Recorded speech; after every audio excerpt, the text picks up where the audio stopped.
का बात अगर मंजिल की ना की जाए, सफ़र की जाए, तो मैंने अपना बहुत अच्छे से प्रेजेंट किया है। जो मैं हूँ मैंने वो लोगों के सामने आया है। तो हाँ, जब लोगों ने मेरे लिए अपनी राय बदली, वहाँ अंदर जो लोग थे उन्होंने मेरे लिए अपनी राय बदली, तो मैं विन वहीं हो गई थी।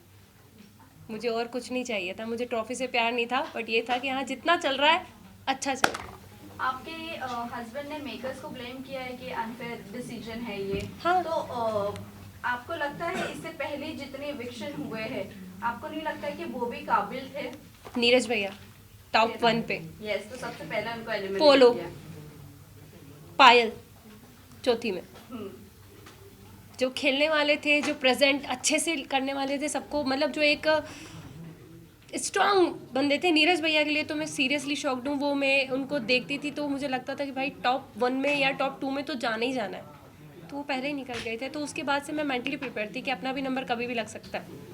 चंद्रिका, आपने गेम खेली, लेकिन आपको ऐसा नहीं लगता है कि मलिक फैमिली के अराउंड ही आपका गेम घूमता रहा एंड आप इविक्ट होकर बाहर नहीं, मैं गेम खेलने पे एक पॉइंट कहना चाहूँगी, मैंने गेम खेली नहीं। मैं जो थी मैं वहाँ थी। मुझे एक घर मिला था, घर के अंदर 16 लोगों से मुझे डील करना था, 16 डिफरेंट माइंड के साथ मुझे डील करना था। रही बात मलिक फैमिली की, मैं जितना टाइम जिसको दे सकती थी मैंने हर एक इंसान को जानने के लिए टाइम दिया। अरमान भैया, कृतिका, पायल, शिवानी, लव, विशाल, हर एक इंसान को टाइम दिया। रणवीर भैया, इवन दीपक भैया, मुझे जितना जिसके साथ टाइम स्पेंड करना था, मैं बेटी हूँ, जिसको जितना जानना था मैंने जाना। चंद्रिका, कहीं ना कहीं आपने विशाल को बहुत ज्यादा डोमिनेट किया शो में। वो हमें सामने एज अ ऑडियंस देखने को भी मिला। बहुत ज्यादा आपने च्युइंगम की तरह उससे खींचा, जो कि कहीं ना कहीं वो गलत ही हमें दिखा। और जहाँ तक अरमान मलिक की बात करें, उन्होंने थप्पड़ के बाद उनका रिएक्शन आना बंद कर दिया, बट आप बार बार टोन कर रही थी विशाल को। अगर विशाल के बाहर के अगर मुंबई को ऑडियंस देखी जाए तो विशाल को कहीं ना कहीं सब जानते हैं, एज अ मीडिया फ्रेंड हम भी जानते हैं। आई थिंक वीडियो सभी के सामने बाहर आया था, ठीक है। हम 16 लोग जब एक घर के अंदर होते हैं, हमें नहीं पता बाहर क्या जा रहा है क्या नहीं जा रहा। हर वक्त हम किसी इंसान के साथ नहीं बैठे होते कि किसके साथ क्या है क्या नहीं है, ठीक है। मेरे विशाल पे कैरेक्टर पे कोई उंगली उठाई नहीं। जब विशाल का एक वीडियो पायल ने कहा कि भैया इसने इसके लिए ये शब्द बोले, और लव जो 24 घंटे उसके साथ रहता है उसने उसको प्रूव किया कि हाँ भाई इसने बोला, तब मेरा रिएक्शन बाहर आया। सेकंड, जब कृतिका ने अपने छोटे कपड़े जितने थे वो वापस कर दिए कि भाई मैं नहीं पहन सकती, तब मुझे लगा कि यार क्यों किसी के लिए अपना आपको चेंज किया इस लड़की ने। वो खुल के जी भी नहीं पा रही, कपड़े भी नहीं पहन रही, हाँ ये गलत लगा। तीसरी बात, जब ये हमारा जब उनके मम्मी पापा आए और वो रोए, तो मुझे कहीं ना कहीं लगा कि यार गलत हुआ है। ऐसा मतलब ऐसा फील हुआ कि यार शायद कुछ गलत डिसीजन तो नहीं था मेरे, इसके बारे में राय तो गलत नहीं थी, क्योंकि एक मैं भी मैरिड वुमन हूँ। कोई मुझ पे भी ऐसे उठाएगा, क्वेश्चन उठाएगा, तो मेरे पति को बुरा लगेगा। तो मुझे उस वक्त बुरा लगा, मैंने विशाल का साइड लेना बंद कर दिया। बट जब उसके मम्मी पापा ने बोला, सारी चीज़ें हुई, हाँ मुझे हर्ट हुआ। मैंने उससे हाथ जोड़ के माफ़ी भी मांगी। मैं किसी से वहाँ घमासान दुश्मनी मोल लेने नहीं जा रही थी। मैं किसी को कैरेक्टर को कभी जज नहीं करती। मैं वो लड़की हूँ कि लोगों ने अभी तक मुझे जज करा है, तो मैं कभी किसी को जज नहीं करती। बट उस घर में जो हमको हाँ या ना में आंसर पूछा जाता, यस या नो, बीच का कोई सीन ही नहीं था। तो हाँ, ना तो ना।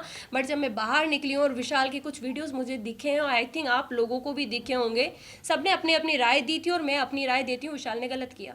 वेल, आप बोल रहे हो कि विशाल ने गलत किया, agree to you, but the thing is कि आपने शिवानी को जाकर कहा था, आपने शिवानी को बोलने की भी कोशिश की, आप उसके साथ सेफ कैसे फील कर सकती हो? आप सेफ फील वर्ड नहीं यूज किया मैंने। भी बोला, नहीं बोला था।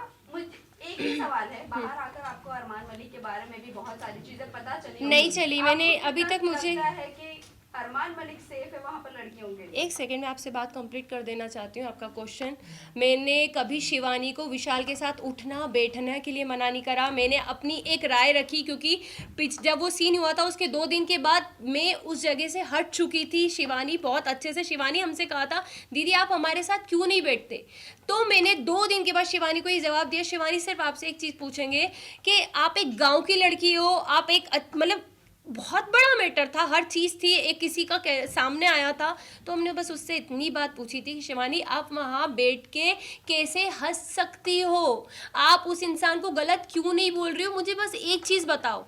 मैंने उसको बैठने के लिए मना नहीं करा। सेकंड, अरमान जी की बात आती है, मैंने अभी तक कोई वीडियो नहीं देखे, मैंने मोबाइल भी हाथ में नहीं लिया है। जब उनकी सारी मैं धीरे देखूंगी जो चीज़ हुई है, अगर वो गलत होंगे तो मैं उन्हें गलत जरूर बोलूंगी। चंद्रिका, Last आपने question. रणवीर सर की बात करें तो उन्हें भी आपने बोला था कि विशाल और रणवीर जिस तरीके से लड़कियों को देखते हैं, छोटे कपड़े पहना, हम अनकंफर्टेबल हो जाते हैं। हमने एक clip में सॉरी, देखा था। मैंने रणवीर का नाम यूज आज तक नहीं किया होगा। साई केतन के बारे में भी जब उन्होंने या। आपको मसाज ऑफर की थी, आपने उनके बारे में भी अब कुछ अलग इमेज बनाई थी अपने आप हर दिमाग जगह में। जा रहे हाँ। थे, चंद्रिका अपने एक बारे में- क्वेश्चन करेंगे आप मुझसे, दोनों के मिक्स हो गए क्वेश्चन शायद। क्वेश्चन यही है कि आपने अभी कहा कि मैं किसी के बारे में कुछ Judgment नहीं देती, right, right. फिर उसी के वर्डिक्ट में जब आपने- मसाज वाली बात आई थी, शायद मेरा कंधे पे एक नस चढ़ी थी, एक टास्क मिला था गुड्डी वाला, उसमें मैं फिसल गई थी, गिर गई थी, तो मेरे कंधे पे नस आई थी। और शायद सना सुल्तान ने उस वक्त मेरे हाथ की मसाज करी थी। सारी चीज़ें मैं बाहर घूम रही थी क्योंकि मैं दर्द बहुत ज़्यादा हो रहा था, मैं किसी को बता नहीं पा रही थी। तब साई ने मुझे कहा, चंद्रिका मैं तुम्हारे कंधे की मसाज कर देता हूँ। उसको मैंने हमेशा एक भाई की नज़र से देखा है, ज़्यादा बात मैं करती हुई उससे नहीं दिखी हुई होंगी, क्योंकि हाँ, ज़रूरी नहीं है कि साथ बैठोगे तो ही इज्जत है, दूर से भी इज्जत थी, सलाम था, हर चीज़ थी। बट मेरे को पता था कि मेरा इंसान बाहर बैठा है, मेरा ऑलरेडी लोग मुझे हर चीज़ के लिए जज कर देते हैं। शायद वो उस दिन मेरे कंधे की मालिश करता तो लोग मेरे पति को कहते, देख भाई तेरी पत्नी गुल खिला रही है अंदर, देख वो एक, क्योंकि मैं उन चीज़ों से निकली थी, हर एक वर्ड के लिए मुझे जज किया जाता था, तो मुझे पता था कि मुझे बाहर कैसे जज किया जाएगा। इसलिए मैंने कहा था कि भाई मेरा बाहर आदमी बैठा है, शायद उसको वो चीज़ गलत लग जाएगी, लोग गलत समझ लेंगे, क्योंकि अभी भी सेम विशाल के साथ वही हुआ है, बोला कुछ बाहर कुछ आया। सेम मेरा भी यही था कि मैं करूँगी कुछ, जाएगा कुछ और। बस थैंक यू सो मच।